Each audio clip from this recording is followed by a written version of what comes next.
Dhaka elevated এক্সপ্রেসওয়েতে যানবাহন চলাচলের সর্বোচ্চ গতিসীমা ঘন্টায় 60 কিলোমিটার মানছে না কেউই। বিশেষজ্ঞরা বলছেন, ফাঁকা সড়কে গতি মাত্র 60 কিলোমিটার বেঁধে দিয়ে সরকার সবাইকে আইন ভঙ্গকারী বানাচ্ছে।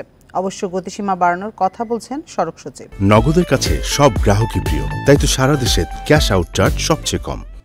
পুলিশের গাড়ি চলে যাচ্ছে।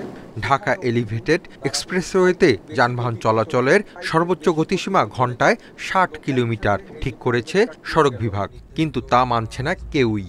হলে তাও কিন্তু কেউ মানছে না। আমাদের পাশ থেকে একটি গাড়ি চলে গেল, এটি কিন্তু 60-এর অধিক গতিতে গিয়েছে এবং তারপরে আরও একটি গাড়ি যাচ্ছে।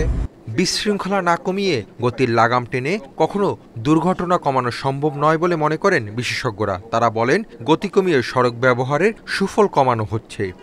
গতি কমিয়ে কখনো কিন্তু উন্নয়ন হয় না, বরঞ্চ অর্থনৈতিক উপযোগিতা অনেক নষ্ট হয়ে যায়।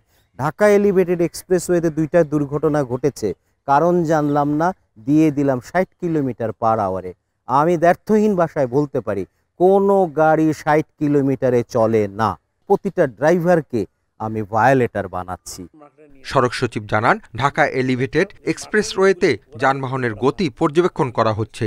নির্দেশ অমান্যে শিগগিরই মামলা করা শুরু হবে। 60 নয়, কিন্তু এটা 120-এর গতি থেকে গাড়ি চালানোর রাস্তা এটা হয়ে গেছে।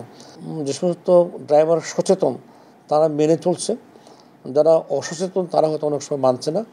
প্রয়োজনে গতিসীমা কিছুটা বাড়ানো হতে পারে বলেও জানান সড়ক সচিব। অধিক গতিতে এই গাড়ি। Hasib Mahmud Shah, independent news, Dhaka.